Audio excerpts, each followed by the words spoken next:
Squad, bakit ganito? Ba't ganito naman? Bakit hindi ito yung top 1 na bestseller?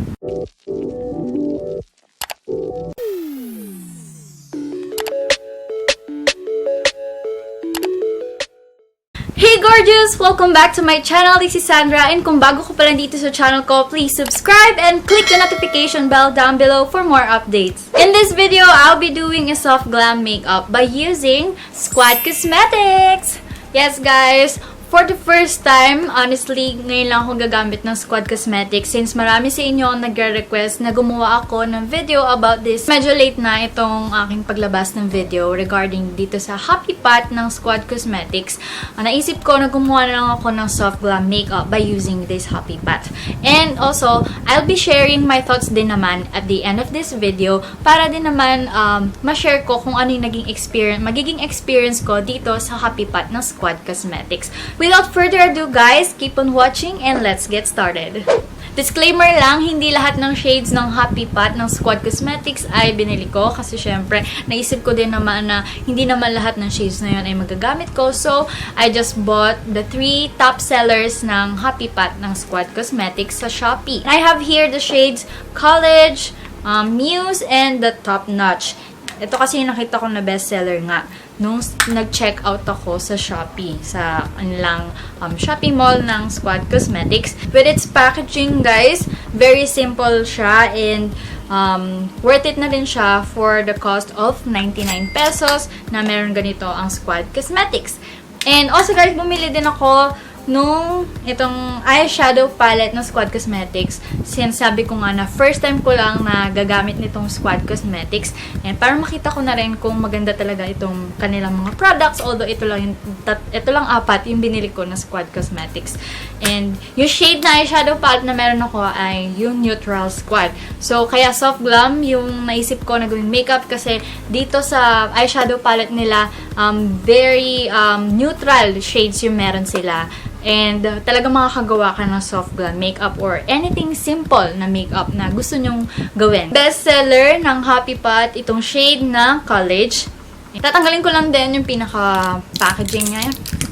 Nakalagay lang din naman siya sa, nakabalot lang siya sa isang plastic. Sa picture guys, parang magkakaiba yung shades nila, na doon talaga yung pinaka-shades. Pero dito, when it comes to packaging, parang pag nakita nyo siya ng personal, itong mga Happy Pot na to, almost the same shades silang lahat. Tingnan natin kung talagang ito yung kalalabasan ng shade nila pag in-apply na natin sa skin natin. Squad, bakit ganito? Ba't ganito naman? Guys, din yun naman, oh.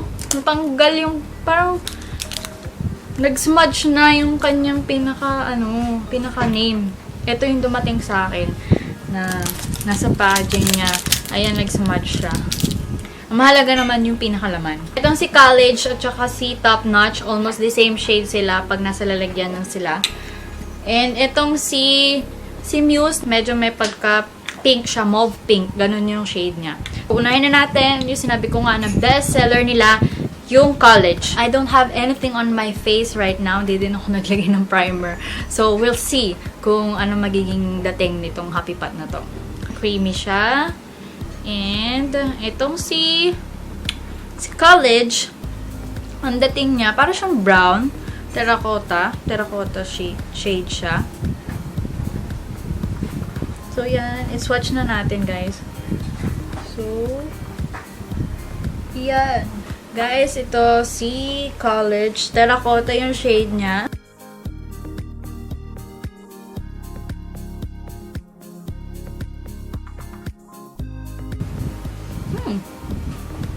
Okay yung shade niya. Perfect din naman. Kaya lang, pag binlend mo ng binlend, parang hindi na masyadong halata yung kanyang shade.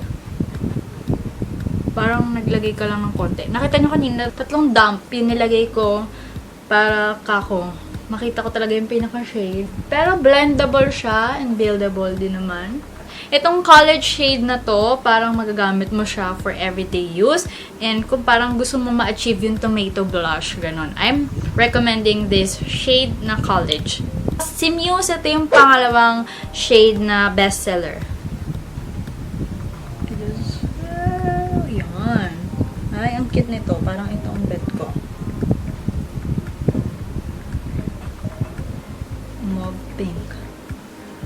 Very girly. Ito si Muse. Ang ganda niya. So, we'll see kung okay siya sa cheeks ko. Wala, ang cute. Mauve pink. Gusto ko to. Ang ganda. Ang ganda ni Muse. Bakit hindi ito yung top 1 na bestseller? Let's proceed sa shade na si Top Notch. Yung pangatlong shade na bestseller sa Shopee ng Squad Cosmetics. Dito sa pinaka-packaging niya, medyo may pagka terracotta din siya, red. Parang siguro feeling ko red-orange siya, ganun. Parang feeling ko parehas talaga sila ni College. Darker shade lang siya ni College. Itatabi ko siya dito kay College para makita ko So, yan. Siguro kung may difference sila, siguro parang nag-add lang siya ng super small na darker shade dito kay Top Notch. So, I guess mas maganda yung color payoff nito kaysa kay College. Since kanina si College, nung in-apply ko siya sa cheeks ko, almost mawala-wala na yung shade. Tama, mas darker nga talaga siya kay College. Sabi ko kay College, siya yung pang tomato blush. Pero feeling ko, kung talagang gusto nyo yung tomato blush, ganun. Ito. Mas piliin nyo na tong si Top Notch. Kasi mas nagbibigay siya ng parang tomato blush talaga. Ma-achieve mo yung tomato blush. Ganon. Mas okay siya na shade kaysa kay College. Kung ako yung papipiliin, mas gusto ko tong si Top Notch kaysa kay College. Pero kung gusto mo naman na yung magbablush ka lang na parang hindi masyadong halata, and kung gusto mo for everyday look ng blush, I suggest na I go for College. Let's proceed sa ating pinaka soft glam makeup. Gagamitin ko na itong ating neutral eyeshadow palette ng Squad Cosmetics, and napili ko yung Muse at saka Top Notch since multi-purpose itong hot tip pot na to. So, gagamitin din natin siya sa ating cheeks and sa ating eyelids.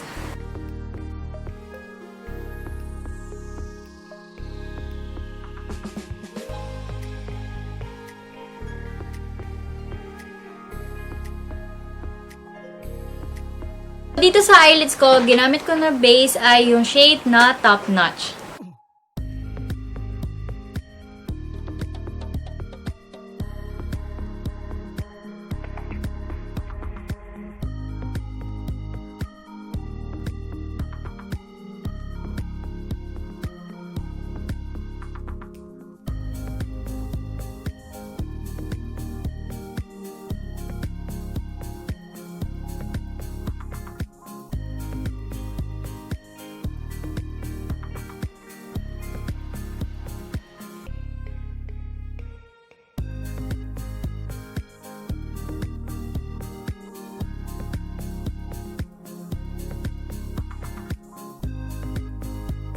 So, nilinis ko lang yung pinakabuong face ko and naglagay lang ako ng foundation para maayos na yung mga naging fallout sa aking mata.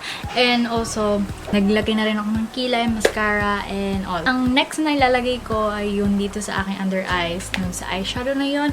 And then, maglalagay lang ulit ako ng mascara dito sa lower lashes ko. Kung ano yung pangalawang nilagay ko dito sa aking eyelids, yun na yung susunod ko na ilalagay sa aking under eyes para pinaka parang eyeliner.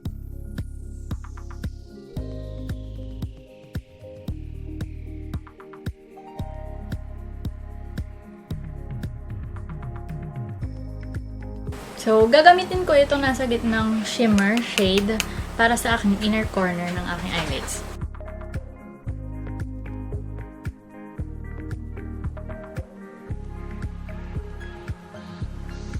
So, yan, tapos na ako sa aking pinaka-eye look. So, maglalagay lang ako ng konting mascara dito sa aking lower lashes. And then, magpo-proceed na ako sa aking cheeks para sa blush on ko. Para sa aking blush on, ang gagamitin ko ay yung shade na si Muse.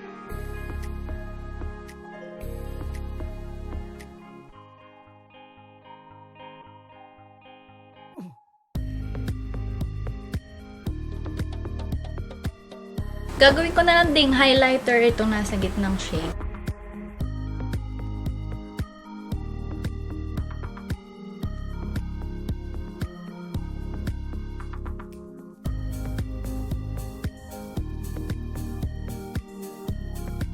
Gagawin ko na lang din si shade na College bilang aking lipstick.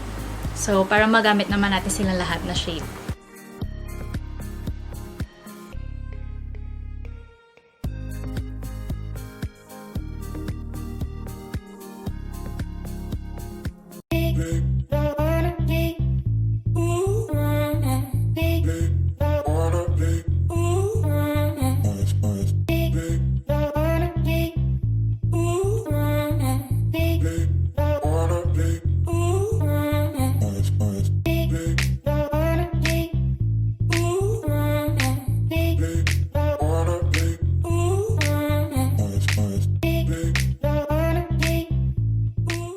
Here it is, guys. Ito yung look na nagawa ko from Squad Cosmetics Happy Pot and yung kanilang neutral eyeshadow palette. Here are my thoughts regarding dun sa Happy Pot ng Squad Cosmetics. Very blendable and buildable sila, knowing na creamy yung kanilang formula. Although yung concern ko lang ay almost the same shade, si Top Notch at saka si College.